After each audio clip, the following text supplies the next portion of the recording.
Hello friends, this is Pawan Chaudhary. Welcome to Unacademy. Very good evening to all of you. और इस lecture में हम लोग बात करेंगे about the philosophy of Gautam Buddha, या बुद्ध की फिलोसफी है, उनके दर्शन के बारे में बात करेंगे.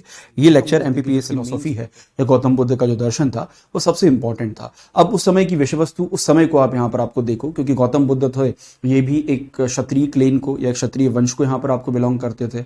महावीर स्वामी की फिलोसफी आई तो वो भी एक बड़े थिंकर थे, और वो भी एक उस समय क्षत्रिय क्लेन जो है उस क्षत्रिय क्लेन से यहाँ पर आपको बिलोंग करते हैं. एक चीज मैं आपको बता दूं कि लेक्चर जो है ये हिस्ट्री के ऊपर नहीं है, इतिहास के ऊपर नहीं है. तो इतिहास के जो फैक्ट हैं वो हम लोग नहीं देखेंगे, हम उनकी जो फिलॉसफी है, उनका जो दर्शन है, उस दर्शन को समझने की कोशिश करेंगे.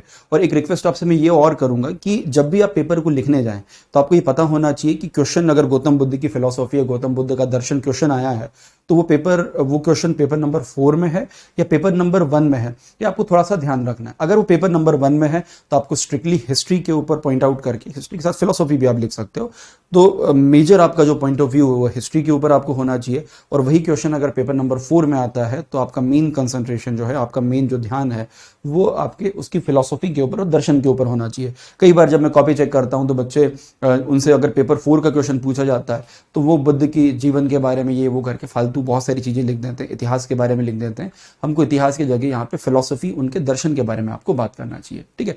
अब जब भगवान जो गौतम बुद्ध है, भगवान गौतम बुद्ध का जब यहाँ पर आपको जन्म हुआ, उनका बर्थ हुआ, तो ये इनके पिताजी जो हैं बड़े राजा हुआ करते थे. तो इन्होंने अपने दरबार में कई सारे जो ऋषि मुनि हैं, कई सारे जो समय के भविष्यवक्ता थे, तो उन लोगों को यहाँ पे बुलाया, कई सारे ऑरिकल्स लोगों को यहाँ पर आपको बुलाया और बोला कि इस बच्चे का भविष्य क्या है, इसका फ्यूचर क्या है, उसके बारे में बताओ. जो एक जनरल टेंडेंसी है कि कोई भी अगर बच्चा पैदा होता है तो माँ बाप सबसे पहले उसका भविष्य जानना चाहते हैं. एक भारतीय मानसिकता है, जो कोई बड़ी बात इसके अंदर आपको नहीं है. तो सभी लोग आके यहाँ पर बोलते हैं कि अरे इनका भविष्य तो बड़ा अच्छा है, या तो ये बहुत बड़े सन्यासी बनेंगे या बहुत बड़े राजा बनेंगे, है ना. हर व्यक्ति आके बोलता है कि या तो सन्यासी बनेंगे, राजा बनेंगे. लेकिन एक कोई छोटा सा बालक था, एक छोटे से मुनि थे कोई, तो उनका बोलना था कि नहीं, ये राजा वाजा तो नहीं बनेगा, ये सिर्फ सन्यासी बनेगा. क्योंकि बाकी जितने भी लोग थे उनको भी दिख रहा था कि बुद्ध जो है एक सन्यासी बनने वाले हैं, लेकिन राजा है तो राजा के सामने थोड़ा सा मन रखने के लिए बोल दिया कि तो राजा बनेगा, सन्यासी बनेगा. लेकिन जो छोटा सा वो एक संत थे, उन्होंने क्लियरली यहाँ पर आपको बोल दिया कि इसकी जो गति है वो गति ये है कि आगे जाके ये राजा नहीं बनेगा, ये सिर्फ और सिर्फ सन्यासी बनेगा. और ऐसा सन्यासी बनेगा कि पूरी दुनिया को, पूरे पूरे वर्ल्ड को यहाँ पर आपको परिवर्तित करके यहाँ पर आपको रख देगा. तो बाकी संतों का बोलना था कि या तो बहुत बड़ा राजा बनेगा जो पूरी दुनिया के अंदर राज करेगा, या बहुत बड़ा सन्यासी बनेगा, उस तरीके से भी आध्यात्मिक तरीके से, स्पिरिचुअल तरीके से पूरी दुनिया के ऊपर आपका राज करेगा. लेकिन ये तय है कि ये पूरी दुनिया के अंदर जो राज है वो राज जरूर यहाँ पर आपको करेगा. तो ये बात बोली. अब उसके बाद बाकी लोगों से पूछा कि इसका सॉल्यूशन क्या है, इसका उपाय क्या है कि ये इस प्रकार से सन्यासी न बने. तो उन्होंने बोला कि इनको एक ऐसा एक आर्टिफिशियल एनवायरनमेंट यहाँ पर आपको दिया जाए जहाँ पे दुख और दुख, पीड़ा वगैरह ऐसी कोई भी चीज़ यहाँ पर आपको नहीं हो. कोई भी इस प्रकार की चीज़ नहीं, जो दुख हो या पीड़ा हो या दर्द वगैरह हो, इस प्रकार की कोई भी जो संवेदना वाली चीज़ें हैं जो किसी व्यक्ति को परेशान कर सकती, इस प्रकार की कोई भी चीज़ जो है इनके आसपास यहाँ पर आपको नहीं होना चाहिए. अगर ऐसा होगा, अगर ऐसा आपने कर दिया तो ये व्यक्ति बड़ा राजा या बड़ा जो किंग है वो आगे जाके आपको जरूर बनेगा. अब बुद्ध के पिता ने जब देखा तो उन्होंने देखा कि कोई भी चीज ऐसी जो दुख से संबंधित हो नहीं होना चाहिए.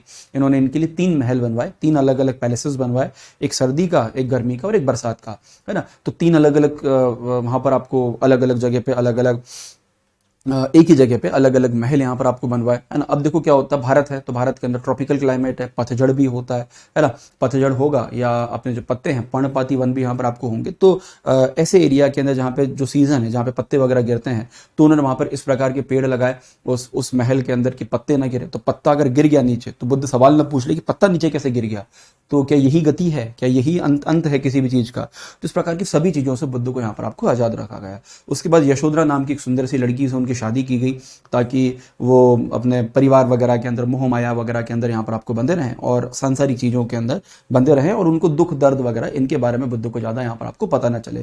तो इस तरीके से एक आभा मंडल या एक बोल सकते हैं कि एक नकली एनवायरनमेंट बुद्ध के सामने या बुद्ध के लिए यहाँ पर आपको बनाया गया.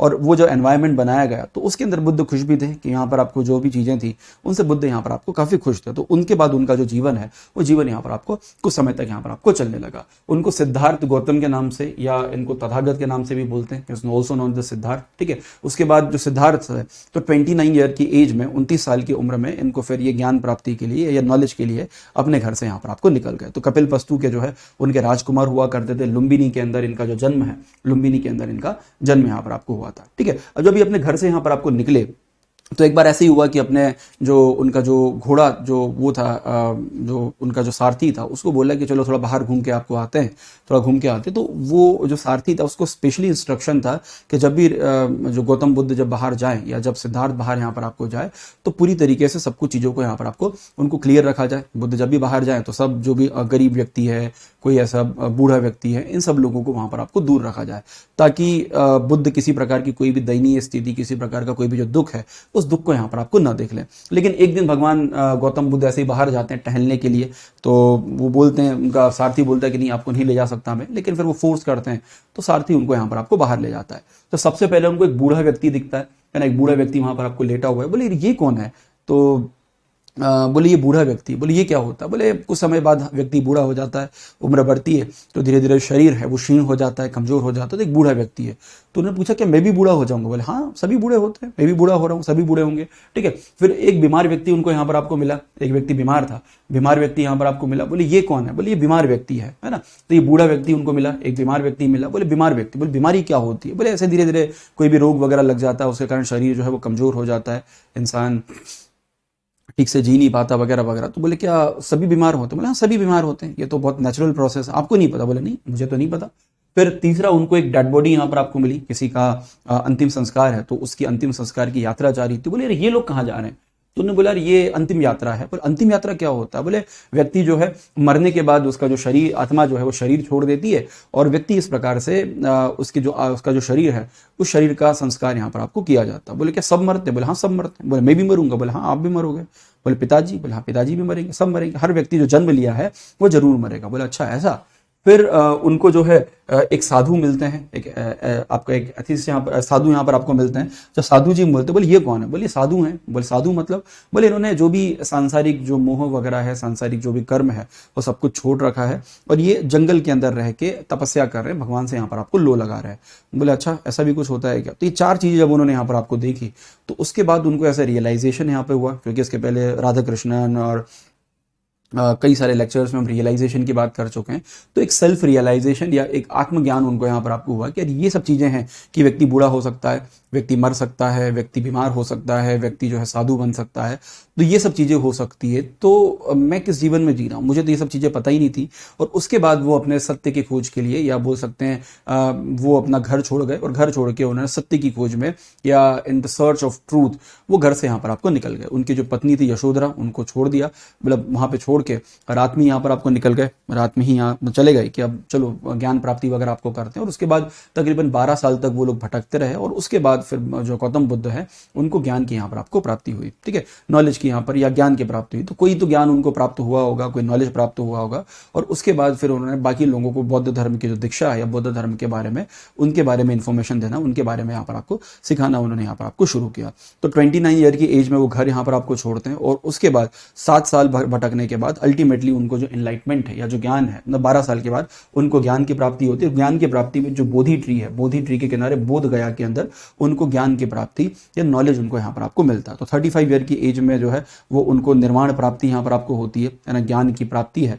तो 35 साल की उम्र में उनको ज्ञान की प्राप्ति या नॉलेज की प्राप्ति यहाँ पर आपको होती है। तो इस तरीके से भगवान जो बुद्ध हैं उनको ज्ञान की यहाँ पर आपको प्राप्ति हुई। अब इनका ज्ञान यहाँ पर आपको बोलता है, जब उनको ज्ञान की प्राप्ति हुई, जब उनको नॉलेज की यहाँ पर आपको प्राप्ति हुई तो बोला गया कि ये बुद्ध बन गए। बुद्ध का मतलब जो इनलाइटेड है, जो जागृत हो चुका है। अब देखो हमारे यहाँ पर क्या है कि कोई भी व्यक्ति को जागृत दिखाना है, किसी को ऐसा दिखाना है तो उसके पीछे चक्र लगा देते हैं।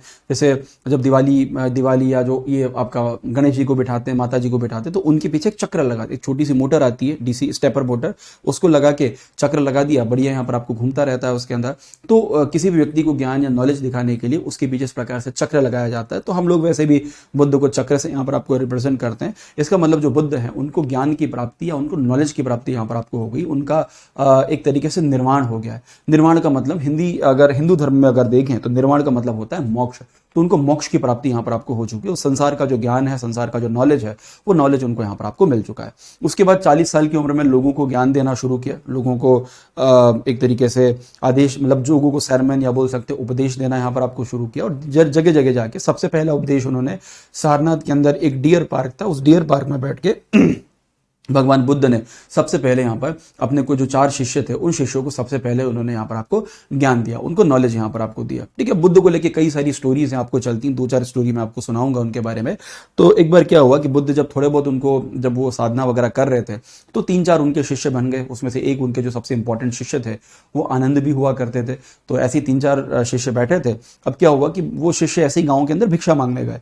अब बुद्ध तपस्या में लगे हुए हैं, तपस्या में आपको लीन यहाँ पर है, और तपस्या में लीन होते होते बुद्ध जो है काफी दुबले हो गए थे। एक फोटो में आपको दिखाता हूँ, थोड़ा आगे जा रहा है लेकिन एक फोटो में आपको दिखा रहा हूँ। तो ये बुद्ध का एक स्टैचू है, एक छोटी सी मूर्ति है, जहां पर बुद्ध जब बहुत ज्यादा जो एक भूखे प्यासे रह के ध्यान वगैरह करते थे, तो बुद्ध की स्थिति जो है वो कुछ इस तरह की हो जाती थी। अब एक महिला उनके पास आपको आती है, वो महिला उनको बोलती कि अरे बुद्ध, ये ऐसे कैसे बैठे हो, ऐसे अगर तुम रहोगे तो तुमको ज्ञान की प्राप्ति कैसे होगी, इतने दुबले पतले हो गए हो, तुम्हारे शरीर में कोई हाड़ मांस वगैरह कुछ यहाँ पर आपको बचा नहीं है, तो कैसे, मतलब हाड़ तो है लेकिन मांस नहीं है, तो ये कैसे यहाँ पर आपको पूजा करोगे। तो इससे अच्छा है कि तुम थोड़ा सा कुछ खा लो, उसके बाद तुम्हारा तपस्या करने के अंदर यहाँ पर आपको मन लगेगा। तो बुद्ध बोलते बात तो सही है ना, भूखे पेट भजन न होवे। तो बुद्ध ने थोड़ा सा जो ऐसे दलिया वगैरह कुछ था, वो दलिया वगैरह उन्होंने यहाँ पर आपको ग्रहण कर लिया। और जब उनके शिष्यों ने देखा, बोले यार ये तो ढोंगी है ना, ये हमको बोलता है कि खाना नहीं खाना, ये करना, ये नहीं करना, वो नहीं करना, तमाम तरीके इंस्ट्रक्शन हमको देते हैं, और ये खुद यहाँ पर बैठ के खाना खा रहा है। बोले नहीं, इनका साथ नहीं करना।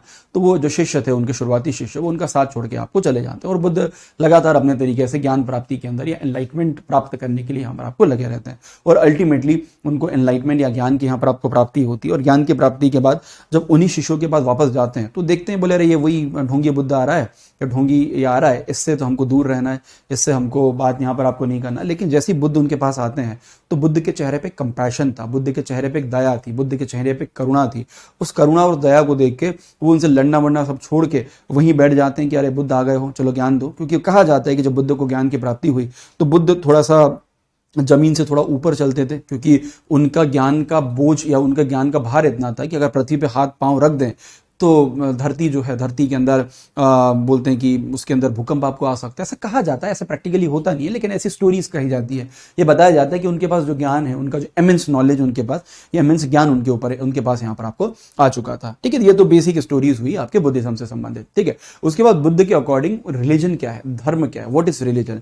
तो बुद्ध के अकॉर्डिंग जो रिलीजन है, रिलीजन का सिंपल सा मतलब आपको होता है जो आपकी लाइफ की जो प्यूरिटी है, या आपकी जीवन की जो पवित्रता है, जो आपके पवित्रता को मेंटेन करके रखे, आपकी पवित्रता जो है उसको बना के रखे, वही धर्म है। What is religion. Religion is for which maintain the purity, या जो प्यूरिटी या जो शुद्धता है, वो शुद्धता मेंटेन करके रखे, वही यहाँ पर आपको धर्म है। तो धर्म उन्होंने बोला कि जीवन की पवित्रता बनाए रखने वाले जो है, उसी को हम लोग यहाँ पर आपको धर्म यहाँ पर आपको कहते हैं। ठीक है, अब ये इन्होंने 3 टाइप के जो धर्म है, या 3 टाइप आपके प्योरिटी के बारे में, या बोल सकते हैं पवित्रता है। तो मतलब पवित्रता मतलब क्या, तो उन्होंने 3 टाइप की पवित्रता यहाँ पर आपको बताई। शारीरिक पवित्रता, आपका मेंटल पवित्रता, और उसके बाद आपका वाणी की पवित्रता। तो फिजिकल पवित्रता जो है, फिजिकल पवित्रता उन्होंने यहाँ पर आपको बताई कि आप फिजिकल रूप से पवित्र यहाँ पर आपको रहो, मतलब कि व्यक्ति जो है वो कोई भी एनिमल वगैरह की किलिंग ना करे, अहिंसा यहाँ पर आपको रखे, चोरी ना करे, चोरी के अलावा झूठ यहाँ पर आपको ना बोले। तो जो भी बॉडी से हो सकता है कि आपने किसी एनिमल को मार दिया, आपने जाके चोरी कर लिया, आपने जीवा से झूठ बोल दिया, अपनी जीवान से झूठ बोल दिया, तो ये सब फिजिकल प्योरिटी के अंदर आपको आता है कि ये तीनों चीजें आपको यहाँ पर आपको नहीं करनी है। दूसरा उन्होंने मेंटल प्योरिटी के यहाँ पर आपको बोला कि जो व्यक्ति जिसने जो भी प्लेजर और आलस वगैरह है, या जो भी सुख है, आलस वगैरह, सब चीजों को यहाँ पर आपको त्याग दिया हो, है ना। The one who denounce the pleasure and laziness, सभी प्रकार की मानसिक चीजें, भोग विलास और तमाम तरह के प्लेजर्स वगैरह, उसको त्याग दिया हो, तो वो जो है वो मेंटल प्यूरिटी होगी या मानसिक पवित्रता होगी।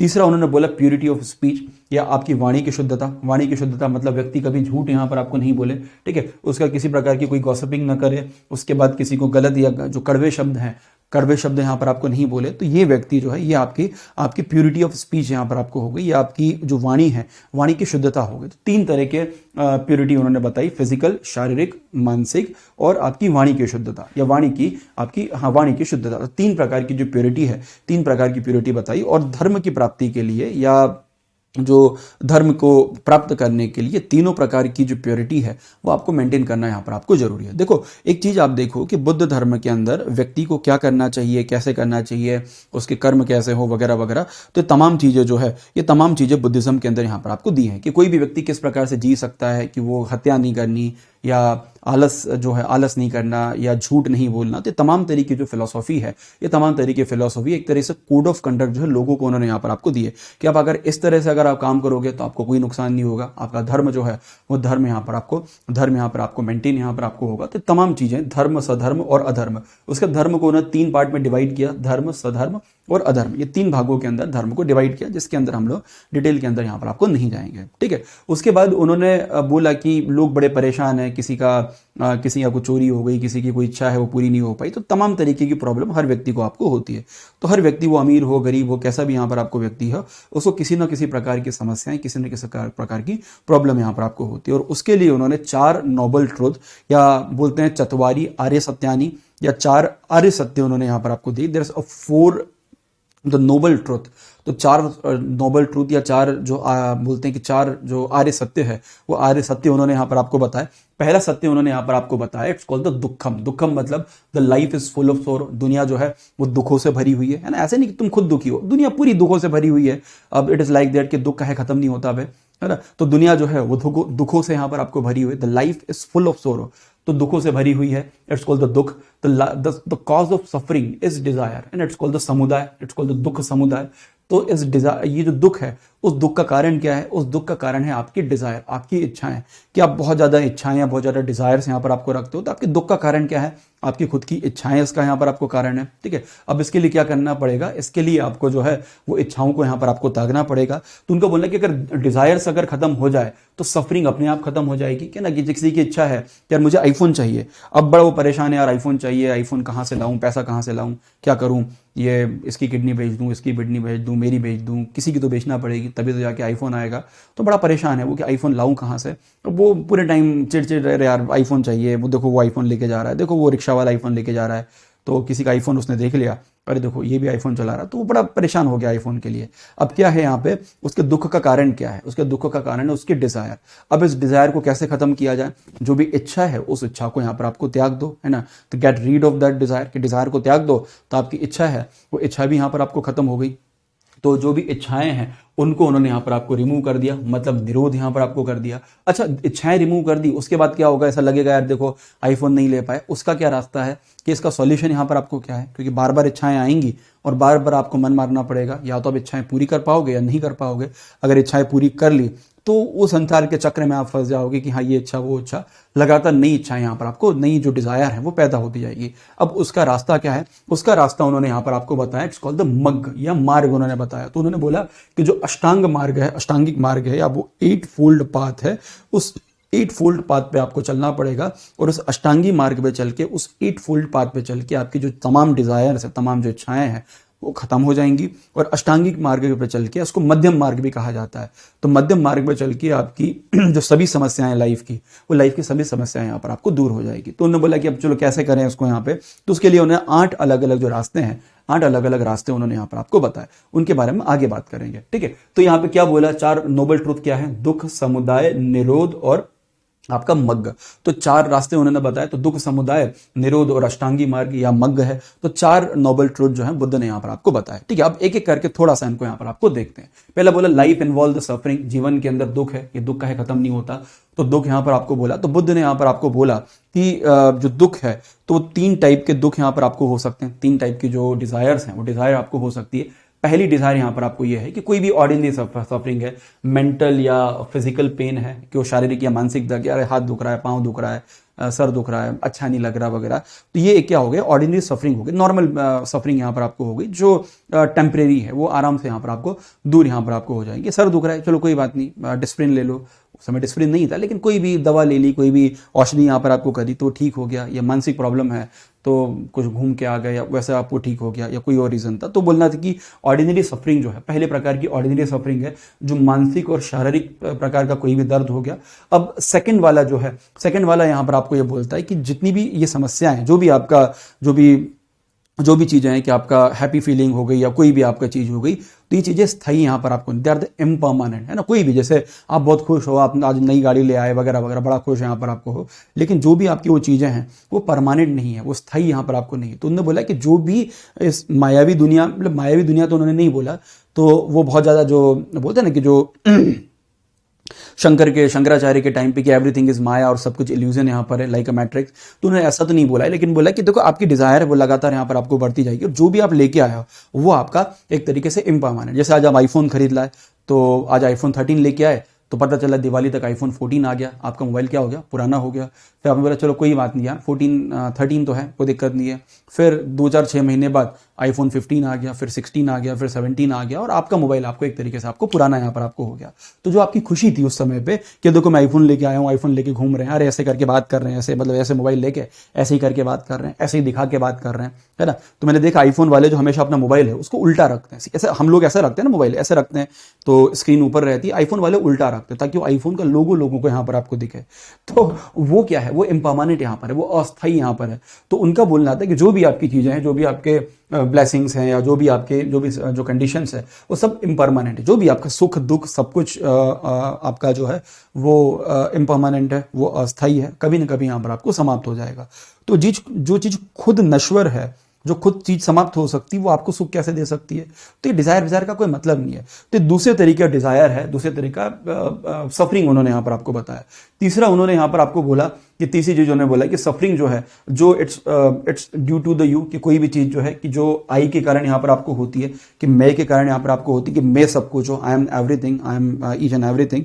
तो जो मैं के कारण जो प्रॉब्लम यहाँ पर आपको क्रिएट होती है, वो प्रॉब्लम जो है वो तीसरे तरह का यहाँ पर आपको दुख है, कि व्यक्ति का अहंकार या व्यक्ति का जो बोलते हैं कि अहंकार या उसका जो स्वार्थ यहाँ पे हो गया, उसका कोई अहंकार हो गया, तो वह अहंकार उसको यहाँ पर आपको प्रॉब्लम देता है। तो सफरिंग जो है produce by the failure to recognise that no I stand alone but everything जो है वो आपके सेल्फ के अंदर आपको होता है। व्यक्ति के अहंकार के कारण कोई चीज यहाँ पे क्रिएट हो गई, तो वो यहाँ पे 3 प्रकार के सफरिंग, ये 3 प्रकार के जो दुख हैं वो भगवान गौतम बुद्ध जो है उन्होंने यहाँ पर आपको बताया। तो पहला जो स्टेटमेंट था कि the life is full of सोरो, जीवन जो है दुखों से भरा हुआ है, तो उसके अंदर ये तीनों चीजें आप आपको लिख सकते हो। फिर दूसरा उन्होंने यहाँ पर आपको बोला कि suffering is cause by the desire and आपका ग्रेस्पिंग, कि जो दुख का कारण क्या है, कि आपका जो भी दुख है, डिजायर है, आपकी जो इच्छा है, वो इच्छा आपके दुख का यहाँ पर आपको कारण है।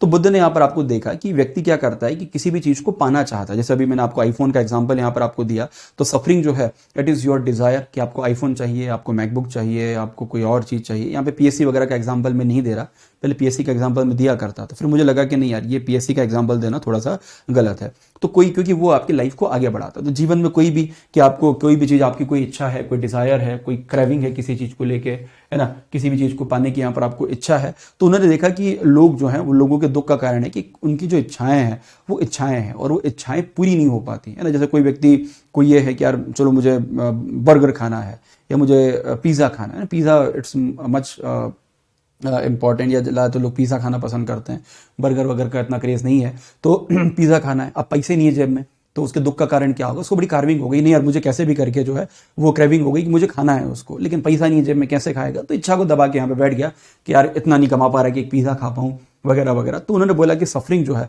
वो डिजायर के कारण यहाँ पर आपको होती है, और उन्होंने यहाँ पर आपको बोला कि आपकी जो इच्छाएं, लालसा हैं, ये आपको दुख के अंदर, ये आपको प्रॉब्लम के अंदर यहाँ पर आपको डालती है। उसके बाद उसको यहाँ पर आपको बोलना था कि जो भी चीज़ वास्तविक है ना, कि जो भी इम्परमानेंट यहाँ पर आपको चीज़ है वो लगातार यहाँ पर आपको चेंज होती रहेगी, बदलती यहाँ पर आपको रहेगी, and continuous change of that we will call the reality. चीज़ों के अंदर लगातार परिवर्तन होता रहेगा। जैसे आज मैं आपको पढ़ा रहा हूँ, कल कोई और पढ़ाने आएगा, कल कोई और पढ़ने यहाँ पर आपको आएगा, तो लगातार इसके अंदर जो परिवर्तन, लगातार इसके अंदर जो चेंजेस है वो लगातार यहाँ पर आपको होते रहे। तो उन्होंने बोलता है कि जो भी वास्तविकता है ना, उसमें निरंतर परिवर्तन यहाँ पे होता रहेगा। आज कुछ और सत्य है, कल कुछ और सत्य होगा, परसों कोई और सत्य यहाँ पर आपको होगा। तो ये जो सत्य है, ये जो वास्तविकता, रियलिटी है, वो लगातार बदलती रहती है। रियलिटी जो है वो क्षणिक है, वो it is for a spur of the moment only, कि कुछ समय तक यहाँ पर है, वो रियलिटी यहाँ पर आपको बदल जाएगी। जैसे एक रियलिटी थी कि भारत जो है वो गरीब लोगों का देश है, हमारे यहाँ पे लोगों को खाने के पास नहीं, तो वो एक उस समय रियलिटी हुआ करती थी। उस रियलिटी से बाहर आके अभी हम लोग फूड सफिशिएंट कंट्री बन गए, हम दूसरे देशों को जो फूड है वो सप्लाई यहाँ पर आपको कर रहे हैं। तो जो भी चीज़ आपके सामने है, जो रियलिटी आपको दिख रही है, वो क्षणिक है, वो अभी है, कल नहीं होगी, है ना, परसों फिर होगी, बोलते हैं ना, वो हाथ का मेल है, आज है कल नहीं है, परसों फिर होगा। तो ये चीज़ है कि वो क्षणिक है, वो कभी भी आपको समाप्त हो सकती है। तो जिस कभी भी क्षणिक है और कभी भी समाप्त हो सकती है, अगर ये आपको पता है तो उसके लिए दुखी होने की क्या जरूरत है ना, कि बोले दुख समुदाय, तो दुखी होने की क्या जरूरत है उसके लिए। तो ये दूसरा गौतम बुद्ध है, उन्होंने यहाँ पर आपको रखा। फिर बोलना कि सफरिंग के बाहर कैसे निकल जाए, दुख से निकलने का रास्ता यहाँ पर आपको क्या है। तो उनसे उनको यहाँ पर आपको बोलना था कि दुख से जो बाहर निकलने का यहाँ पर आपको रास्ता है, कि पहली चीज तो यहाँ पर यह है कि ये आपका जो ईगो है उसको आपको यहाँ पे बाहर रखना है, कि आपका जो ईगो सेंटर्ड जो डिजायर है वो आपको बाहर रखना है। कि आप अगर आईफोन नहीं ले पाए तो आपको बड़ी प्रॉब्लम आपको हो गई, यार आईफोन नहीं ले पाया, कोई और आईफोन ले आया, वो देखो वो फलाना आईफोन ले आया या फलाना वो चीज ले आया, देखो वो थार खरीद के ले आया। तो ये चीज क्या है, ईगो सेंटर्ड डिजायर। अच्छा वो खरीद के लाया, अच्छा मैं भी खरीद के लाऊंगा, है ना। या ऐसा होता था पहले कि मुझे याद है अभी भी कि जब मैं छोटा बच्चा था तो एक बार मैं किसी के घर टीवी देखने गया। अब टीवी देखने गया तो उसने टीवी बंद कर दी, है ना, जैसे ही, मतलब बहुत छोटा बच्चा था मैं, तो उन्होंने टीवी बंद कर दी।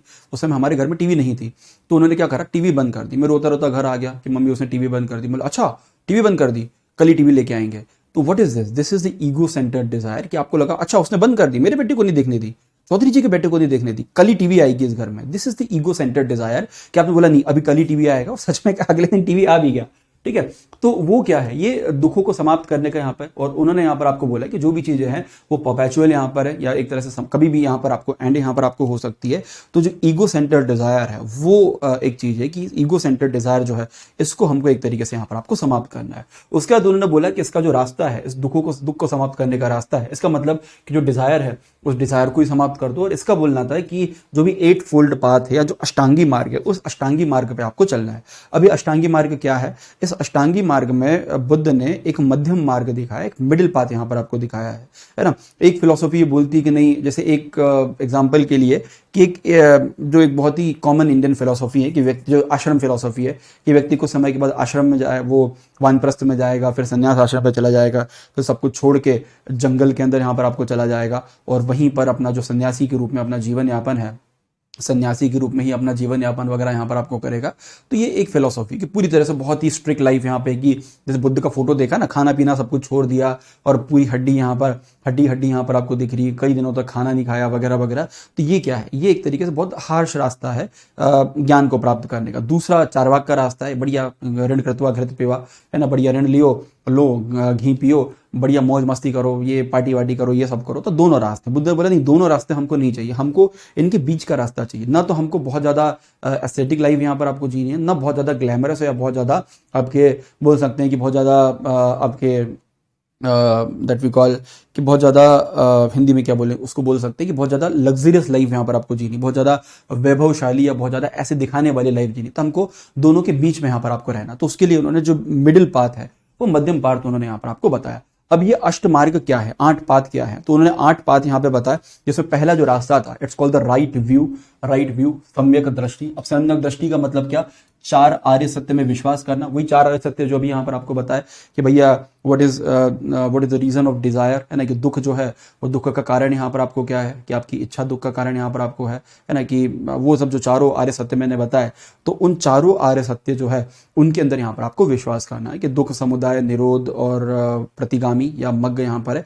तो 4 रास्ते हैं, तो उन 4 आर्य सत्यों में विश्वास करना। The first thing is that कि सम्यक दृष्टि रखना, उन 4 आर्य सत्यों के अंदर यहाँ पर आपको विश्वास रखना। दूसरा जो कंसेप्ट है राइट रिजॉल्व, सम्यक संकल्प, कि आपका जो संकल्प है वो संकल्प यहाँ पर आपको सही होना चाहिए ना। जो भी चीज़ आपका, कि जो भी आपकी डिजायर वगैरह यहाँ पर, जो भी आपके एक्शन है, तमाम चीज़ें जो है वो सही होना चाहिए। सम्यक संकल्प कि आप अच्छे तरह से यहाँ पर आपको जियो, आपको गुस्सा नहीं आना चाहिए, या आप सेल्फ सेंटर्ड हो, चीज़ों को आप अच्छी तरह समझते हो, या आपकी जो हैबिट्स हैं वो अच्छी हैबिट हो, और अच्छी हैबिट में भी आपका जो कंपैशन है, दया है, तो आपके जीवन में करुणा हो, आप चीज़ों को समझ सकते हैं, प्यार है, प्यार, करुणा, और ये तमाम चीज़ें जो हैं ये सम्यक संकल्प के अंदर आपको आएगी। आपका जो संकल्प है वो संकल्प यहाँ पे सही है। You have the right resolve, आपका रेजोल्यूशन यहाँ पर आपको सही है, तो आपको सही रेजोल्यूशन से यहाँ पर आपको जीना है। जिसमें सबसे इंपॉर्टेंट जो है वो कंपेशन है, सबसे इंपॉर्टेंट यहाँ पर आपको करुणा है यहाँ पर है। और Buddha was the two compassionate, बहुत ज्यादा दयावान यहाँ पर आपको व्यक्ति थे। एक बार क्या हुआ कि भगवान बुद्ध एक गाँव में गए, उस गांव में वो गए तो जैसे ही गांव में पहुंचे, दोपहर के टाइम पहुंचे, तो लोगों ने उनको बोला कि यार आपको अगर यहाँ से निकलना है तो आप फटाफट यहाँ से निकल जाओ, या आप सुबह निकलना, क्योंकि शाम को यहाँ पे क्या होता है, एक वो आता है, एक शेर आता है और वो नरभक्षी शेर, वो इंसानों को खाता है। तो रोज हमको हमारी फैमिली का कोई ना कोई व्यक्ति जो उसको बच्चा उसको देना पड़ता है ताकि उसकी भूख मिट सके और बाकी लोगों के ऊपर आपको हमला ना करे। बोले अच्छा ऐसा, तो बोले ठीक है आज मैं उसके सामने प्रेजेंट हो जाऊंगा, है ना। तो उन्होंने बोला अरे साधु महाराज कहाँ प्रेजेंट होंगे, बोले नहीं नहीं आप जाओ, आप घर में यहाँ पर आपको रहो, हम देख लेंगे। बोले नहीं नहीं मैं रहूंगा।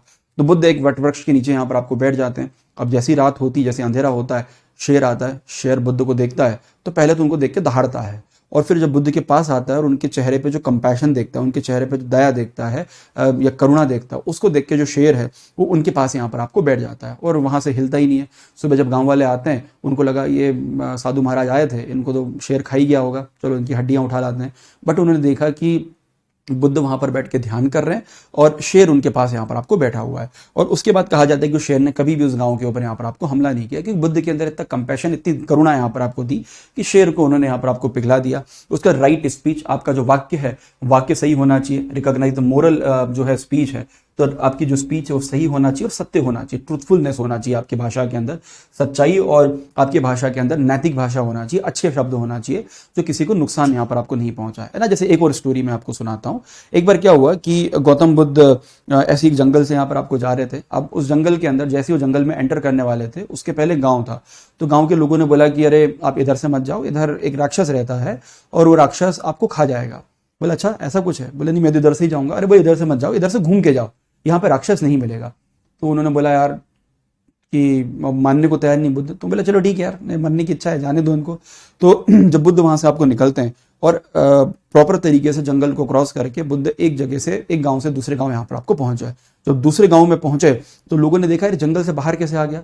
तो ये हो सकता है कि जो राक्षस है वो राक्षस साधु के रूप में बाहर यहाँ पर आपको आया है, या कोई मायावी व्यक्ति यहाँ पर आपको। तो उन्होंने पूछा कि बाहर कैसे आ गया, वो आपको राक्षस नहीं मिला। तो बोले हाँ मिला था। तो उसने आपको खाया क्यों नहीं? बोले खाएगा क्यों, उसने मुझे प्यार से बात की। बोले अच्छा, तो बोले हुआ क्या, बोले एक्चुअल प्रॉब्लम क्या। तो बुद्ध ने बोला कि प्रॉब्लम क्या हुआ। बुद्ध से पूछा लोगों ने कि वो राक्षस ने आपसे क्या पूछा।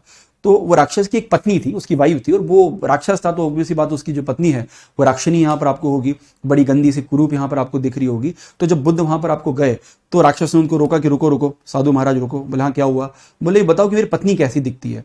तो बुद्ध ने देखा, पहली बात तो डर गए होंगे कि ऐसे खतरनाक पत्नी है।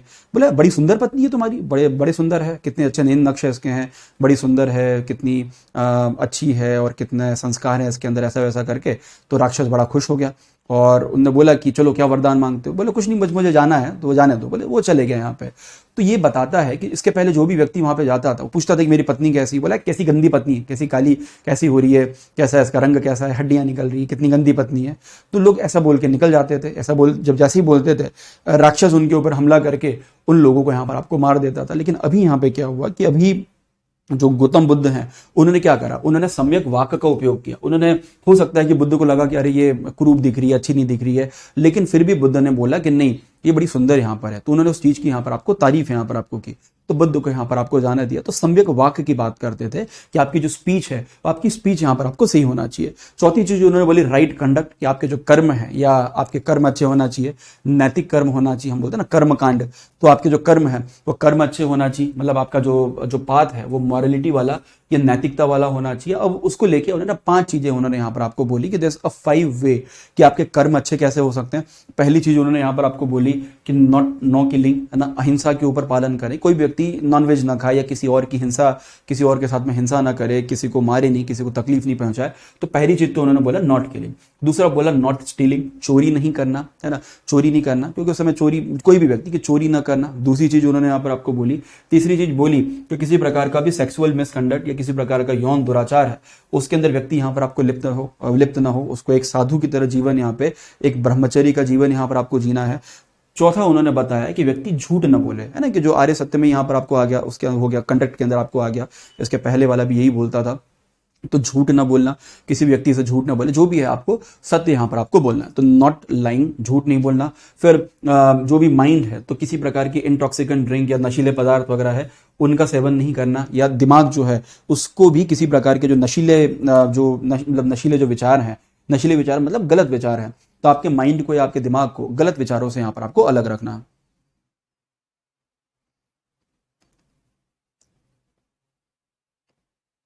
एक minute, I think voice is okay. मुझे ऐसा लग रहा है कि रिकॉर्डिंग में वॉइस थोड़ी डिस्टर्ब हो रही है, नहीं ठीक है ना। तो थोड़ी सी अगर वॉइस लो हो तो एडजस्ट कर लेना, आवाज़ तो प्रॉपर आपको आएगी, है ना। थोड़ा सा मैंने वॉइस को कम कर दिया ताकि वो बहुत ज़्यादा इको ना हो।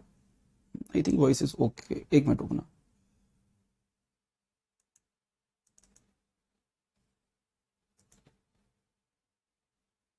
जस्ट वेट है। पता चला 1-1.5 घंटे का लेक्चर रिकॉर्ड किया और सब कुछ बर्बाद हो गया।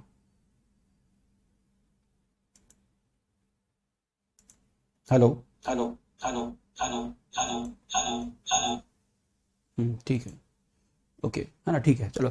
तो ये 5 चीज़ें जो है वो रिकॉर्डिंग में बड़ा डर लगता है, पता है कि एक बार ऐसे हुआ कि मैं इसके पहले वो जो मैंने अपलोड किया था, कौन सा था इसके पहले, रविंद्रनाथ टैगोर वाला, तो उसको मेरे को 2 बार रिकॉर्ड करना। पहली बार रिकॉर्ड किया, आवाज़ ही नहीं थी, पूरा रिकॉर्ड कर दिया आधे पौने घंटे का, आवाज़ ही नहीं थी। कई बार क्या होता है ना कि जब कोई टॉपिक एकदम से पढ़ाते हो, नया एकदम पढ़ाते हो, तो बहुत सारी चीज़ें एग्जाम्पल आप देते हो, दूसरी बार में वो मज़ा नहीं आ पाता जो पहली बार में आपको आता है। तो उसमें बड़ी गड़बड़ हो गई, तो फिर मुझे मतलब वो लेक्चर अच्छा है लेकिन मुझे फिर से रिकॉर्ड करना पड़ा, वही चीज़ मैंने फिर से रिकॉर्ड कर दी। तो कई बार समस्याएं आपको हो जाती है। तो ये 5 जो कर्म है, सम्यक कर्म है, 5 कर्म उन्होंने यहाँ पर आपको बताया। फिर अगला जो उन्होंने अष्टांगी मार्ग बताया, इट इज कॉल्ड मतलब सम्यक जीविका। सम्यक जीविका, राइट लाइवलीहुड। आपका जो जीवन है, आपका जीवन यहाँ पर आपको सही हो, जीवन के कुछ उद्देश्य यहाँ पर आपको, कुछ उद्देश्यों के साथ में उनके साथ आप जीवन जी रहे हो, तो आपका जो जीवन है वो सही जीवन यहाँ पर हो, सही तरीके से जीवन जी रहे हो, मॉरलिटी के साथ में, नैतिकता के साथ में, इथिकल वैल्यूज के साथ जीवन जी रहे हो। उसके बाद राइट एफर्ट, आपके जो प्रयास हैं वो एफर्ट यहाँ पर आपको सही होना चाहिए, है ना। इसमें स्पेशली जो है वो कि आपके जो भी आपके अंदर पैशन या अटेंशन और बाकी जो प्रिजर्वेशन वगैरह है वो सही होना चाहिए। आपकी जो दृढ़ता है, तो दृढ़ता होना चाहिए किसी भी चीज़ को लेकर, आप बड़े दृढ़ हैं, बड़ा फर्म यहाँ पर आपको है अपने विचारों को लेके। ऐसे नहीं कि किसी ने ये बोल दिया, किसी ने वो बोल दिया तो आपके विचार बदल रहे, तो आपके जो विचार हैं वो दृढ़ होना चाहिए। उसके बाद you have to pay attention, उसके बाद पैशंस होना चाहिए, या बोल सकते हैं धैर्य आपके अंदर आपको होना चाहिए। तो ये जो है राइट एफर्ट है। फिर बताया कि राइट माइंडफुलनेस, सम्यक स्मृति, है ना, कि आपका जो प्रेजेंस ऑफ माइंड है वो डेवलप होना चाहिए। मेडिटेशन है, तो मेडिटेशन की प्रैक्टिस यहाँ पर आपको करना है कि रोज आप मेडिटेशन का प्रैक्टिस यहाँ पर आपको कर रहे हो, आप किसी भी चीज़ को लेके बहुत ज़्यादा अवेयर हो, या आप जो ध्यान वगैरह है, ध्यान वगैरह यहाँ पर आपको कर रहे हो, तो आपकी जो स्मृति है वो जागृत रहेगी। आपकी स्मृति में जो है अच्छी चीज़ें यहाँ पर आपको रहनी चाहिए, बुरी चीज़ें जो हैं उनका स्मृति से यहाँ पर आपको निकाल दो, तो पॉजिटिव चीज़ें यहाँ पर आपको होना चाहिए। और आपका जो माइंड है वो पॉजिटिव विचारों से, उससे यहाँ पर आपको भरा होना चाहिए। और उसके साथ में आपके बॉडी और आपका जो माइंड है उनके बीच में कंसंट्रेशन, या उनके बीच में एक जो कनेक्शन है वो कनेक्शन यहाँ पर आपको होना चाहिए कि आपकी बॉडी और माइंड दोनों कंसंट्रेट होकर यहाँ पर आपको चल रही, दोनों एक पैरेलल तरीके से यहाँ पे चल रही, दोनों की जो केमिस्ट्री है वो प्रॉपर यहाँ पर आपको मेंटेन है ना। जैसे मैं आपको पढ़ा रहा हूँ, बुद्धिज्म पढ़ा रहा हूँ, राइट माइंडफुलनेस, मन ही नहीं कर रहा पढ़ाने का, तो ऐसे पढ़ाने से कोई मतलब यहाँ पर आपको नहीं है। तो ये है कि आपको वहाँ पे जागृत रहना पड़ेगा, आपको अटेंटिव, आपकी बॉडी और आपके वर्ड हैं वो दोनों यहाँ पर आपको मैच करना चाहिए, दोनों मिलना यहाँ पर आपको चाहिए। दैट्स राइट माइंडफुलनेस, ठीक है। तो ये उसका 8वां जो है राइट कंसंट्रेशन, सम्यक समाधि। इसके अंदर उन्होंने बोला कि जो भी व्यक्ति है वो अपना पूरी तरह से हर चीज़ के ऊपर यहाँ पर आपको फोकस करे, हार्ट से, माइंड से, तो उसका कंसंट्रेशन या उसका जो समाधि है या वो पूरा कंसंट्रेट होना चाहिए। वॉट एवर योर एम, जो भी आपका उद्देश्य, जो भी आपका एम है, वो आपका एम जो है पूरी तरीके से आपको इंप्लीमेंट यहाँ पर आपको करना, पूरी तरह से कंसंट्रेट होकर आपको किसी भी कार्य को यहाँ पर आपको करना चाहिए। तो सम्यक समाधि उन्होंने यहाँ बोला। तो इस प्रकार से 8 फोल्ड पाथ या अष्टांगी मार्ग है, ये अष्टांगी मार्ग उन्होंने यहाँ पर आपको बताया। तो बड़े इंपॉर्टेंट है, फिर से बता देता हूँ। राइट कंसंट्रेशन, सम्यक समाधि, सम्यक स्मृति, सम्यक प्रयास, सम्यक जीविका, सम्यक जीविका, फिर उसके बाद सम्यक कर्म का सम्यक वाक, सम्यक संकल्प और सम्यक दृष्टि। तो 8 फोल्ड पाथ या अष्टांगी मार्ग जो है वो गौतम बुद्ध ने यहाँ पे दिए, जिसके माध्यम से एक अच्छा जीवन जो है, एक अच्छा जीवन यहाँ पे जी सकते हो और अष्टांगी मार्ग पे चल सकते हैं। चलने से क्या होगा, चलने से जो है आपकी जो भी सौरव है, जो भी आपके दुख है, वो सभी चीज़ें समाप्त हो जाएगी। दुनिया में जो भी दुख है ना, दुख खत्म हो जाएगा आपका। तो दुखों का कारण क्या है? डिज़ायर। और डिज़ायर को खत्म कैसे कर सकते हैं? इस अष्टांगी मार्ग से। तो ये उन्होंने जीने का जो तरीका है, गौतम बुद्ध ने जीने का यहाँ पर आपको तरीका बताया। ओके, उसके बाद उन बुद्धिज्म के अंदर 3 रत्न होते हैं जिनको त्रिरत्न कहा जाता है। तो ये त्रिरत्न है, वो है धम्म, संघ और आपका बुद्ध। तो बुद्धम, धम्मम और शरणम, ये 3 रत्न है, त्रिरत्न है बुद्धिज्म के। याद रखना, जैनिज्म में अलग है, यहां पर आपको अलग है। तो बुद्ध, धम्म और संघ, है ना। बुद्ध का मतलब क्या? बुद्ध है भगवान बुद्ध खुद। बुद्ध मतलब जिसको ज्ञान की प्राप्ति हो गई है। तो पहला जो त्रिरत्न बोलता है कि बुद्धम शरणम गच्छामि। दूसरा बोलता है संघ। संघ मतलब आपके जो मॉन्क्स रहते हैं, साधु वगैरह रहते हैं, या जो बुद्ध धर्म के, तो उनके लिए एक संघ यहाँ पर आपको बनेगा। And it is compulsory for each and every Sadhu, for each and every monk, कि वो इस पर्टिकुलर जो उनका प्लेस होता है वहीं पर आपको रहे।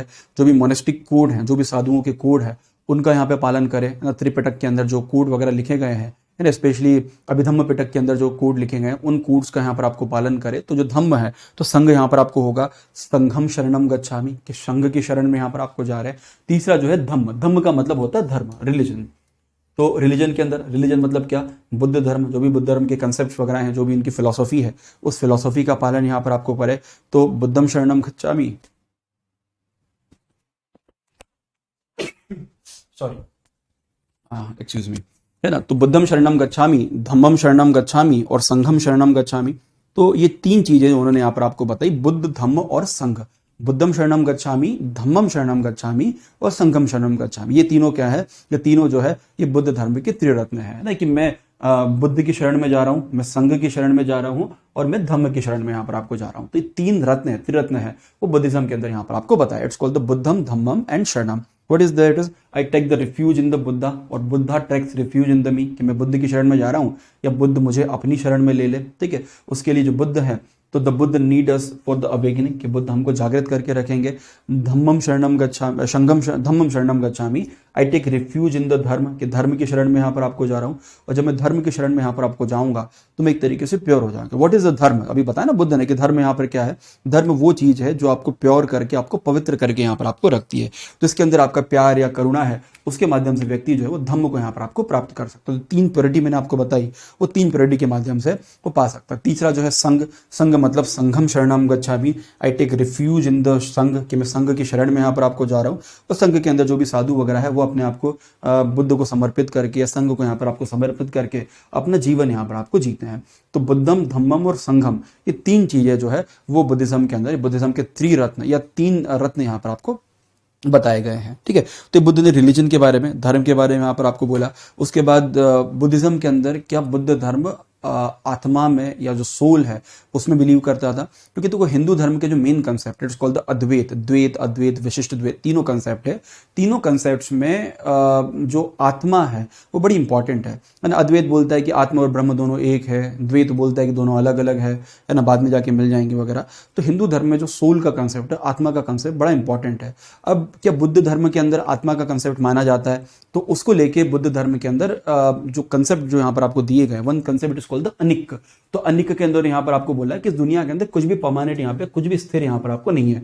अब कुछ भी स्थिर नहीं है, तो आत्मा कैसे स्थिर हो सकती है? जो चारवाक ने भी यही बात बोली थी कि आत्मा में कुछ नहीं होती, there is nothing permanent in this world, impermanent होता है यहाँ पे। तो कोई भी अगर परमानेंट, कोई भी चीज अगर परमानेंट या स्थिर नहीं है, तो फिर आत्मा कैसे परमानेंट आपको हो सकती है? तो इस आधार पर, अनिक के आधार पर उन्होंने यहाँ पर आपको बोला, ये हिंदी वर्ड है, ये वो है पाली वर्ड है अनिक। तो उसको जो स्पेलिंग लिखा है ऐसे कैसे इंग्लिश में भी आप यहाँ पर आपको लिख सकते हो, कि उनका यहाँ पर आपको बोलना है कि कोई भी चीज अगर परमानेंट नहीं है, तो फिर आत्मा परमानेंट कैसे आपको हो सकती है ना। इसका मतलब जो सोल है, वो सोल जो है वो एक तरह से कभी ना कभी जो बोलते हैं ना कि जो इमॉर्टलिटी है, तो वो इमॉर्टल यहाँ पर आपको नहीं होगी। कभी ना कभी जो सोल है, उस आत्मा को या उस जो सोल को कभी ना कभी उसको यहाँ पर आपको मानना यहाँ पर आपको होगा। ठीक है, तो उनका बोलना है कि जो आत्मा है वो पूरी तरीके से नश्वर है, या आत्मा जो है कभी ना कभी यहाँ पर आपको समाप्त हो जाएगी। लेकिन बुद्ध धर्म में ये भी बोला गया कि आत्मा जो है एक तरह की एनर्जी है, और वो एनर्जी जो है व्यक्ति की मृत्यु के बाद जब व्यक्ति को जलाया जाता है, उसका अंतिम संस्कार किया जाता है, उसकी जो आत्मा है वो इस संसार की जो एनर्जी है, संसार की जो ऊर्जा है, उस ऊर्जा में जाके यहाँ पर आपको मिल जाती है। तो कहीं ना कहीं उन्होंने उस एनर्जी, जो संसार की एनर्जी है, उस एनर्जी में शरीर की ऊर्जा को मिलने की यहाँ पर आपको बात की।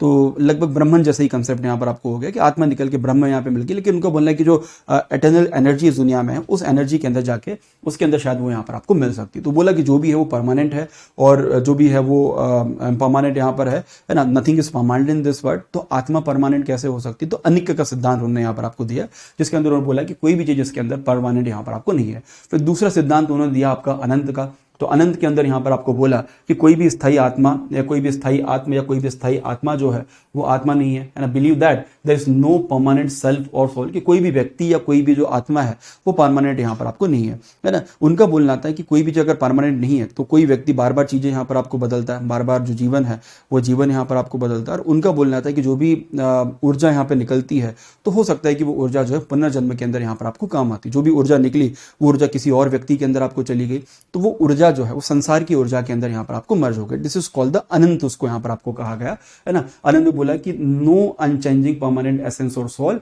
और बुद्धिज्म जो है वो एक तरीके से एनर्जी के अंदर यहाँ पर वो एनर्जी जो हो सकता है कि पुनर्जन्म के अंदर यहाँ पर आपको होती है। अब इसका एग्जाम्पल क्या? जातक कथाएं। जातक कथाओं में बोला गया बुद्ध के जन्म के पहले की जो कथाएं हैं उनको जातक कथाएं यहाँ पे कहा जाता है। तो अनंत में बोला कि हाँ, अब देखो बुद्धिज्म जो है वो आत्मा है या नहीं है इसको लेके बहुत ज्यादा स्ट्रिक्ट उन्होंने नहीं बोला। तो कहीं लगता है कि हाँ, जैसे अनिक में देखा कि देखो सब कुछ नश्वर है, सब कुछ समाप्त हो जाएगा, इसका मतलब आत्मा नहीं है। फिर उन्होंने बोला कि नहीं जो है वो अनंत भी आपको होता है, मतलब एनर्जी जो है वो ब्रह्मांड के अंदर जाके यहाँ पर आपको मिल गई। हो सकता है कि वो जो ऊर्जा है वो ऊर्जा पुनर्जन्म के अंदर या रीबर्थ के अंदर यहाँ पर आपको काम आ जाए। अगर देखा जाए तो बुद्ध धर्म के अंदर भी रीबर्थ को नहीं माना जाता है, लेकिन जो अनंत का सिद्धांत है वो बोलता है कि हाँ, ये आत्मा जो है आगे जाके किसी दूसरे पुनर्जन्म के अंदर यहाँ पर आपको काम हो जाएगी, उसके अंदर आपको काम आ जाएगी। मतलब आत्मा बची हुई ना, तभी तो पुनर्जन्म में काम आ गई।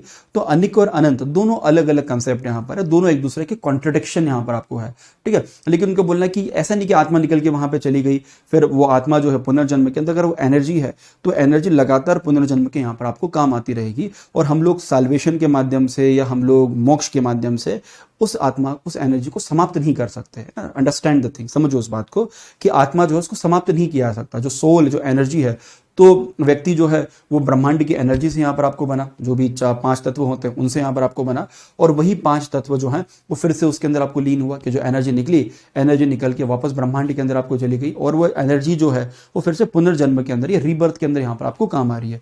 तो व्यक्ति लगातार रीबर्थ के अंदर यहाँ पर आपको अटका हुआ है। अब हिंदू धर्म क्या बोलता है कि रीबर्थ तो होता है, पुनर्जन्म होता है, लेकिन मोक्ष के माध्यम से या साल्वेशन के माध्यम से हम इस पुनर्जन्म से या जो बोलते हैं रीबर्थ है, इस रीबर्थ की प्रोसेस से हम लोग यहाँ पर आपको बाहर निकल सकते हैं, है ना।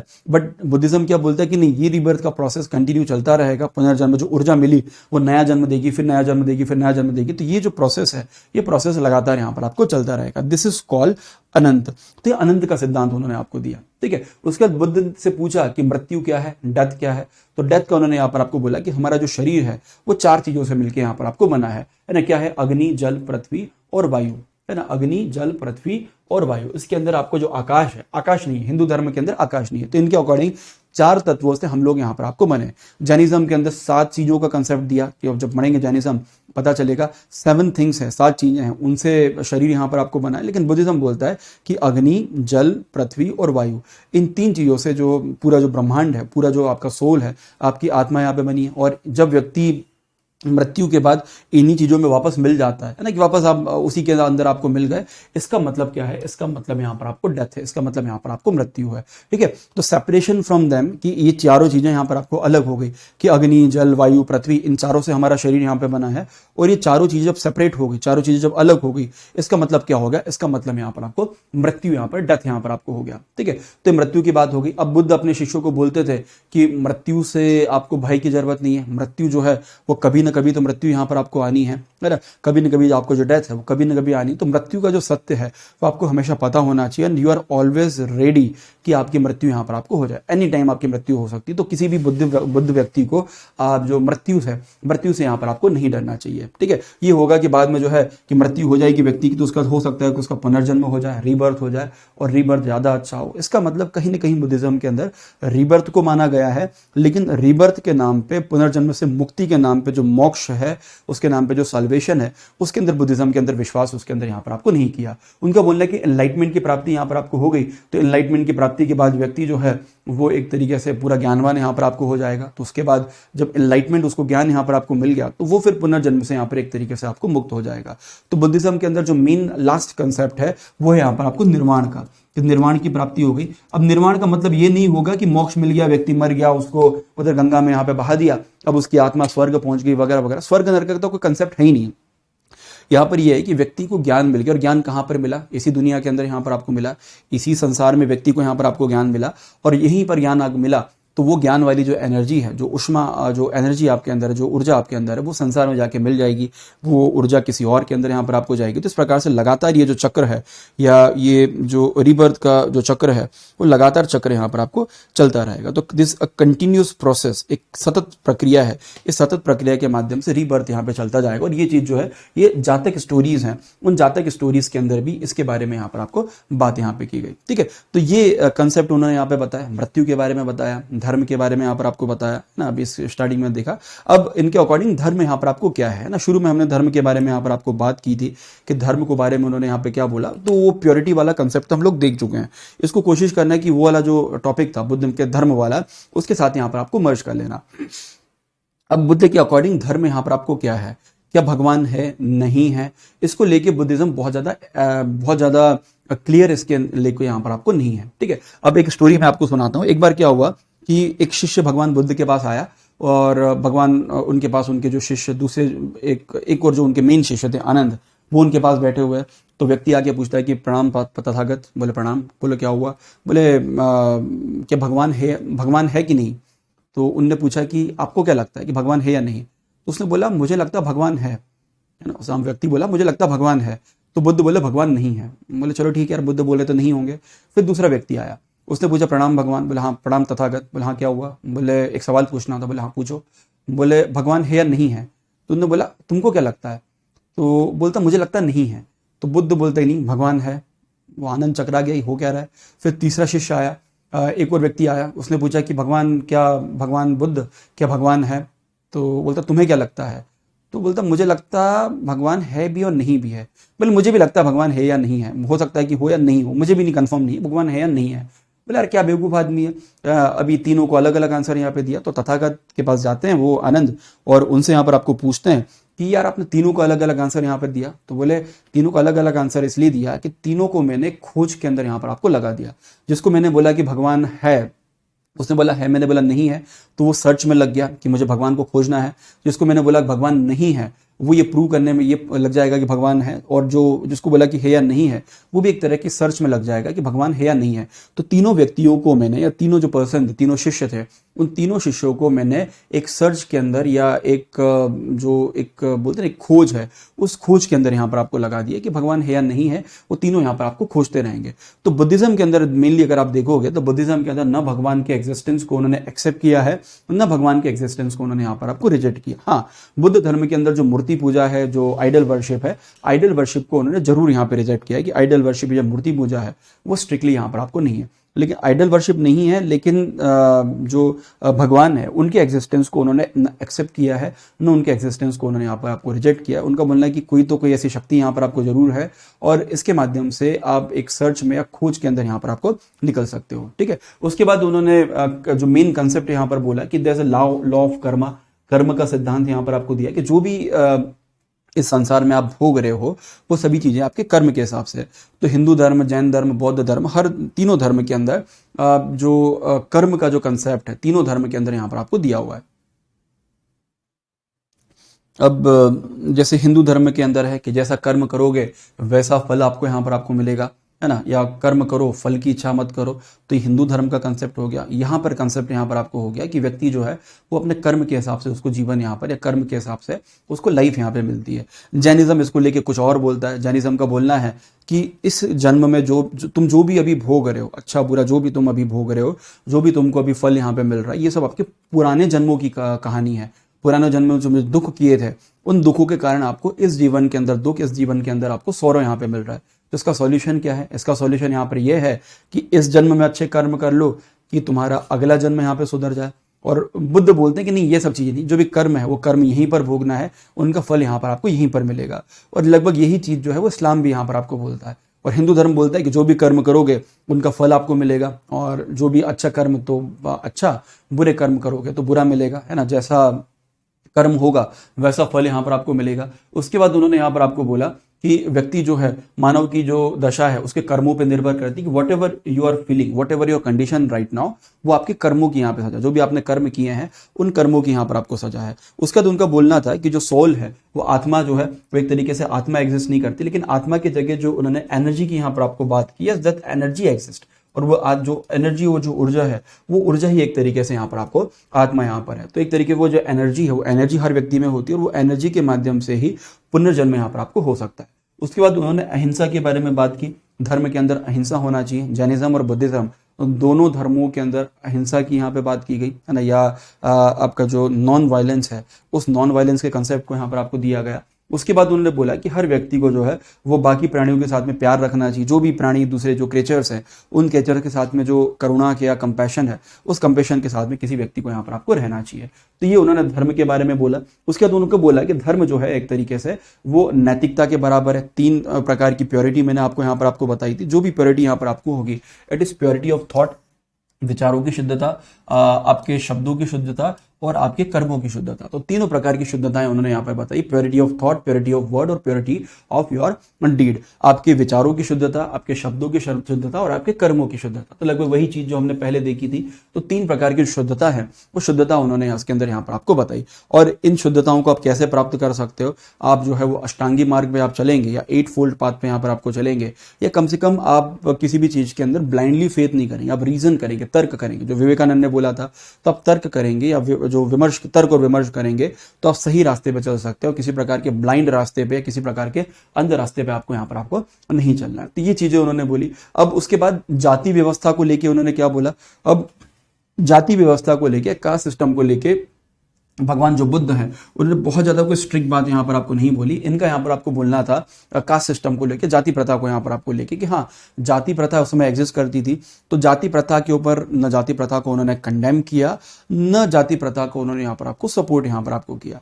उनका जो मेन एम्फेसिस था वो कर्म के ऊपर। तो व्यक्ति जैसे कर्म करेगा वैसा उसको यहाँ पे फल मिलेगा, या जो कर्म का जो सिद्धांत था उसके ऊपर बस स्ट्रिक्ट यहाँ पर आपको रहे। तो उन्होंने जाति व्यवस्था, जाति जो वर्ण व्यवस्था या जाति व्यवस्था है, उसको लेके कोई ज़्यादा उन्होंने कंडेम या कोई ऐसी चीज उन्होंने यहाँ पर आपको उसके लेके यहाँ पर आपको नहीं बोली। ठीक है। उसके बाद उन्होंने बुद्धिज्म के अंदर जो एथिक्स की यहाँ पर आपको बात है, तो एथिक्स को लेके यहाँ पर आपको बोला कि जो एथिक्स यहाँ पर एक तरीके से है, तो वो एक तरह से यूटिलिटेरियन एथिक्स यहाँ पर आपको है, कि एक तरीके से कोई भी अगर चीज है तो दूसरे व्यक्तियों की सेवा करना, या अहिंसा नहीं करना, या वगैरह वगैरह, अहिंसा, हाँ मतलब वही हिंसा ना करना वगैरह वगैरह, जो है ये सब उनके कंसेप्ट के अंदर यहाँ पर आपको आए। अब उसके अंदर यहाँ पर बोला कि 2 प्रकार की चीजें होती है। एक जो है वो आपके सामाजिक सोशल कस्टम होते हैं, दूसरा जो है मैनमेड लॉ होते हैं, इंसान के द्वारा बनाए गए यहाँ पर आपको कानून है, और दूसरा जो है वो सोशल कस्टम यहाँ पर आपको होता है, सामाजिक नियम यहाँ पे होते हैं।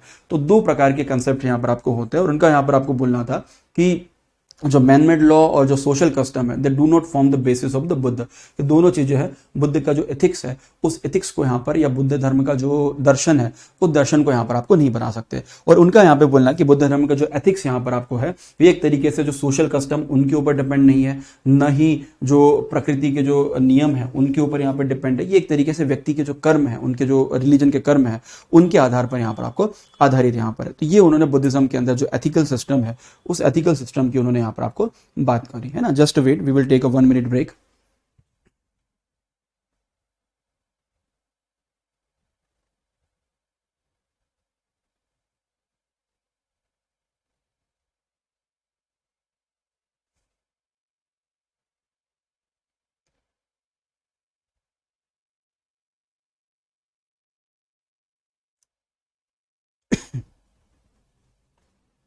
ओके, सो जो बुद्धिज्म का जो एथिक्स था, तो उन्होंने बोला कि जो नेचुरल फोर्सेस या प्रकृति के जो धर्म है उनके ऊपर आपको आधारित है।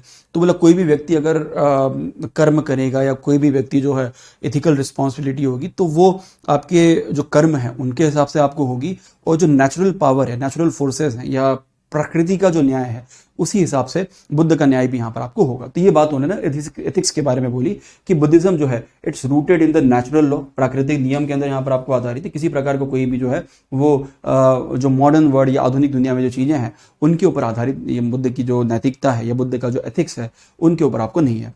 फिर बुद्ध धर्म में मॉरलिटी की बात की। ऑलरेडी 3 टाइप की मॉरलिटी मैं आपको ऑलरेडी यहाँ पर आपको बता चुका हूँ। उनका बोलना है कि गुड और bad basin on the intention, कि आप कोई भी चीज़ अच्छी है या बुरी है वो आपके इंटेंशन के ऊपर यहाँ पर आपको डिपेंड करेगी। आपके जो आपका इंटेंशन, या आप बोल सकते हैं हिंदी में क्या बोलेंगे कि आपकी जो इच्छा है, आपके जो इरादे हैं उनके ऊपर डिपेंड करेगा कि what is right and what is wrong. तो ये डिपेंड करेगा आपके इंटेंशन के ऊपर। तो morality is totally depend upon the intention, कि किसी को अगर आपने दुख पहुंचाया या आपने झूठ बोला, तो हो सकता है किसी को फायदा पहुंचाने के लिए झूठ बोला हो। तो it all things are depend upon your intention. ठीक है। उसके बाद उन्होंने 2 प्रकार के कर्म यहाँ पे बताए। अकुल कर्म उन्होंने यहाँ पर आपको बताया, अकुशल कर्म यहाँ पर आपको बताया।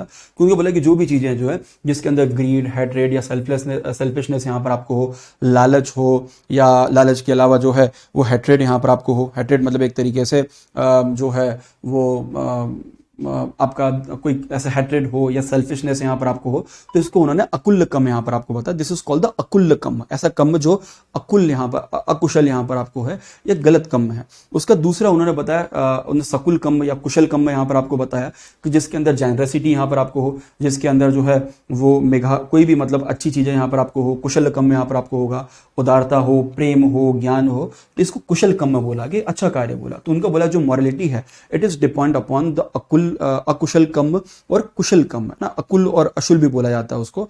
तो अकुशल कम और कुशल कम, इनके ऊपर आपकी जो मॉरलिटी या नैतिकता है इनके ऊपर यहाँ पर आपको आधारित है। ओके। उसके बाद बुद्धिज्म के अंदर उन्होंने लाइफ के लिए, जीवन के लिए उन्होंने 3 एसेंस ऑफ द लाइफ, या 3 एसेंशियल चीजें जो है वो जीवन के लिए यहाँ बताई। This 3 thing which is required for religion, या धर्म के लिए या आपके जीवन के लिए 3 चीजें यहाँ पर आपको जरूरी है। पहली चीज है विजडम, प्रज्ञा, प्रज्ञा ज्ञान जिसको हम लोग बोल सकते हैं। Second is called the ethical conduct, it's called the sheel, and third is called the concentration या समाधि। तो प्रज्ञा, शील और समाधि, ये 3 चीजें जो है आपके जीवन का आधार या लाइफ के एसेंशियल पार्ट यहां पर आपको होना चाहिए। प्रज्ञा, शील और समाधि। प्रज्ञा, शील और समाधि, ये 3 चीजें जो है आपके जीवन में होना चाहिए। पहली चीज है विजडम, या जिसको हम यहाँ पर आपको ज्ञान बोलते हैं। तो ज्ञान का मतलब है कि जो राइट इंटेंशन है, आपका इंटेंशन या आपकी जो आपका जो इरादा है, वो आपका इरादा किसी भी चीज को लेके यहाँ पर आपको सही है, तो it is called the intention. Intention मतलब क्या? द विजडम, द ज्ञान है ना, जो ज्ञान जिसको हम लोग बोलते हैं। तो जो बुद्धि जो है वो सही दृष्टिकोण से आपको आती है। आपका दृष्टिकोण सही है तो आपकी बुद्धि भी सही रहेगी। बोलते हैं ना विनाश काले विपरीत बुद्धि, विनाश काले विपरीत यहाँ पर आपको बुद्धि। तो ये विजडम यहाँ पर आपको होगा कि इसके अंदर जो राइट इंटेंशन है, किसी व्यक्ति का राइट इंटेंशन या उसका जो उद्देश्य है वो सही होना चाहिए। ठीक है। उसके बाद उन्होंने यहाँ पर आपको बोला कि जो भी इंटेंशन है, तो the right speech, right action और राइट लाइवलीहुड, राइट एफर्ट, जो चारों आपको जो वो चीज़ दी गई अष्टांगी मार्ग है, तो व्यक्ति को इन रास्तों के ऊपर आपको चलना चाहिए कि उनकी भाषा सही हो, उनके एक्शन सही हो, कर्म सही हो, उनके लाइवलीहुड सही हो, उनका एफर्ट यहाँ पर सही हो। तो चारों चीज़ उन्होंने यहाँ पर आपको इसके अंदर यहाँ पर आपको बताई। तो इस तरह से शील है। फिर कंसंट्रेशन यहाँ पर है। कंसंट्रेशन का मतलब है सेल्फ एक्टिविटी, कि आप किसी भी चीज को लेकर बहुत ज्यादा कंसंट्रेट यहाँ पर है। तो वही प्रज्ञाशील और समाधि, उसमें कंसंट्रेशन मतलब you are focusing on someone, किसी भी चीज को लेकर बहुत ज्यादा फोकस हो, बहुत ज्यादा एकाग्र हो। तो एकाग्रता की उन्होंने यहाँ पर आपको बात की है ना। उनका यहाँ पर आपको बोलना था कि जो जीवन जो जीना है, तो एक तरह से व्यक्ति जो है उसको अल्टीमेटली उसके जीवन का जो प्रमुख लक्ष्य है वो है एनलाइटमेंट। उसका मतलब है यहाँ पर आपको ज्ञान की यहाँ पर प्राप्ति करना, एनलाइटमेंट हो जाना। एक तरीके से हिंदी में अगर बोलें तो बुद्ध हो जाना या ज्ञानवान यहाँ पर आपको हो जाना। तो कंसंट्रेशन से आप यहाँ पर आपको रहोगे, और कंसंट्रेशन में भी विजडम और एथिक्स यहाँ पर आपको होगा, और उसके माध्यम से जो कंसंट्रेशन होगा तो उसके कारण आप जो है एनलाइटमेंट या ज्ञान की प्राप्ति की तरफ यहाँ पर आपको, या एनलाइटमेंट या बोल सकते हैं कि एक सर्वज्ञानी व्यक्ति यहाँ पे मतलब बुद्ध यहाँ पर आपको बन सकते हैं। तो विजडम, एथिकल कंडक्ट और कंसंट्रेशन, ये 3 इंपॉर्टेंट जो चीजें हैं वो बुद्धिज्म के अंदर, ये 3 एसेंशियल लाइफ के लिए, जीवन के लिए 3 इंपॉर्टेंट चीजें उन्होंने यहाँ पर आपको बताई। उसके बाद उन्होंने 5 रेफ्रेन यहाँ पे बताया, पंचशील यहाँ पर आपको बताया, 5 रेफ्रेन कि ये 5 चीजें जो है वो नहीं करना चाहिए, या उनको एक तरीके से ये 5 चीजें या 5 रेफ्रेन उन्होंने यहाँ पर आपको बताया। अब इन 5 रेफ्रेन में आप यहाँ पर आपको देखोगे तो इनके अंदर क्या है, वही 5 चीजें कि हिंसा न करना, चोरी न करना, झूठ न बोलना, व्यभिचार न करना और नशा न करना। No killing, no stealing, no lying, no sexual misconduct या नो इंटॉक्सिकेंट ड्रिंक, है ना। ये 5 चीजें ने बताई। इनको पंचशील या 5 रेफ्रेन कहा जाता है। क्वेश्चन आ जाएगा एग्जाम में, बुद्ध के त्रिरत्न लिखो, बुद्ध के पंचशील यहाँ पर आपको लिखो, या बुद्ध ने नैतिकता के बारे में क्या बोला, बुद्ध ने नैतिकता के बारे में या मॉरलिटी के बारे में क्या बोला, नैतिकता के बारे में यहाँ पर आपको क्या बोला, या बुद्ध ने धर्म के बारे में क्या कंसेप्ट है, या बुद्ध ने जीवन के बारे में क्या, मृत्यु के बारे में क्या बोला, बुद्ध ने धर्म के बारे में क्या बोला, बुद्ध के धर्म के बारे में क्या विचार है, ये सभी क्वेश्चन एग्जाम में यहाँ पर आपको आ सकते हैं। तो पंच सिद्धांत उन्होंने यहाँ पर आपको दिए। उसके बाद बुद्ध ने 10 जो आपके डिमर्टियस डेड यहाँ पर आपको बताया, 10 डिमर्टियस डेड उन्होंने यहाँ पर बताई कि 10 चीज़ें जो है वो 10 चीज़ें यहाँ पर आपको नहीं होना चाहिए। अब ये 10 चीज़ें उन्होंने यहाँ पर आपको क्या बताई कि एक्शन ऑफ द बॉडी, कि बॉडी की एक्शन कैसे होना चाहिए, कि 10 चीज़ें उन्होंने बताई। और 10 चीज़ों को हम 3 पार्ट में डिवाइड कर सकते हैं, action of the body, verbal action और एक्शन ऑफ द माइंड। कि इसको आप बोल सकते हो कि आपके शारीरिक या मानसिक, शारीरिक हो गया, ये वर्बल हो गया, आपकी जीवा से यहाँ पर आपको हो गया, और ये आपके एक्शन से यहाँ पे हो गया। वही मोरालिटी जो हमने शुरू में आपको देखी थी, 3 टाइप की मोरालिटी, वही चीज़ यहाँ पर आपको है। तो एक्शन ऑफ द बॉडी, तो 10 डीड्स हैं। तो 10 डीड में पहला जो है आपका किलिंग ऑफ लिविंग बींग, तो ये नहीं करना है, चोरी नहीं करना है। फिर अनलॉफुल एक्टिविटीज़ हैं या अनलॉफुल सेक्सुअल मिस इंटरकॉर्स है, वो नहीं करना है ना, गलत तरीके से, मतलब ये सब चीज़ें नहीं करना है। वर्बल एक्शन है, लाइन, झूठ नहीं बोलना, स्लैंडरिंग मतलब निंदा नहीं करना है, झूठी निंदा नहीं करना है, कड़वे शब्द हैं वो किसी को नहीं बोलना है। फिर मीनिंगलेस टॉक है, फालतू के इधर उधर की बातें नहीं करना, गॉसिपिंग नहीं करना है। Action of the mind, it's called action of the mind, कि व्यक्ति को लोभी नहीं होना चाहिए, कवटियसनेस नहीं होना चाहिए, या जो आपके ये चीज़ें नहीं होना चाहिए। उसका इल विल, किसी प्रकार का जो द्वेष है, किसी व्यक्ति के खिलाफ कोई द्वेष नहीं होना चाहिए। गलत जो विचार है, रॉन्ग व्यू है, वो रॉन्ग व्यू नहीं होना चाहिए। तो ये 10 जो डेमेट्रियस जो डीड्स हैं, वो डेमेट्रियस डीड उन्होंने, बुद्ध ने अपने राइटिंग के अंदर यहाँ पर आपको बताई। तो ये 10 डीड यहाँ पे याद रखना। उसके बाद पंचशील जो मैंने आपको बताया, तो वो पंचशील वाले सिद्धांत यहाँ पर आपको याद रखना, 5 रेफरेंस रखना, याद रखना।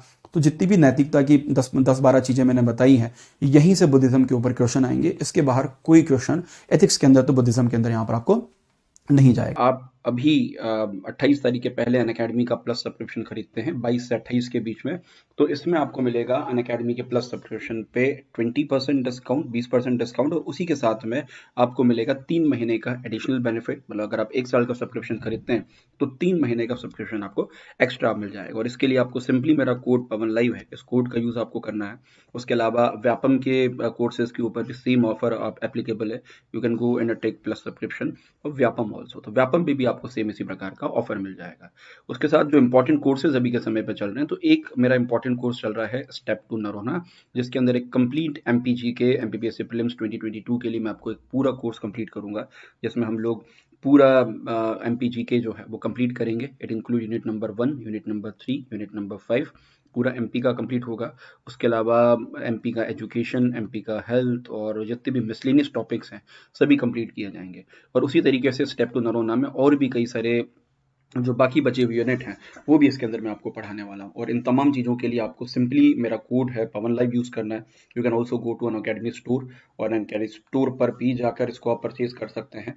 और स्टोर पे जाने के लिए सिंपली आप अनअकैडमी ऐप खोलिए और स्टोर पे क्लिक कीजिए, और स्टोर पे क्लिक करते ही स्टोर में जितने भी ऑफर हैं तमाम ऑफर आपको मिल जाएंगे। उसके अलावा और भी कई सारे, पटवारी के लिए कोर्स आ चुका है, रैपिड रिवीजन एमपीपीएससी प्रीलिम्स के लिए आ चुका है, और भी कई सारे सीरीज अभी के समय पे चल रहे हैं। और इन सीरीज को अभी आप अनअकैडमी प्लस सब्सक्रिप्शन पे जाके परचेज कर सकते हैं या स्टोर पे जाके परचेज कर सकते हैं। तो ये बात हुई अनअकैडमी प्लस सब्सक्रिप्शन की। Go and take a plus subscription. चलिए, थैंक यू।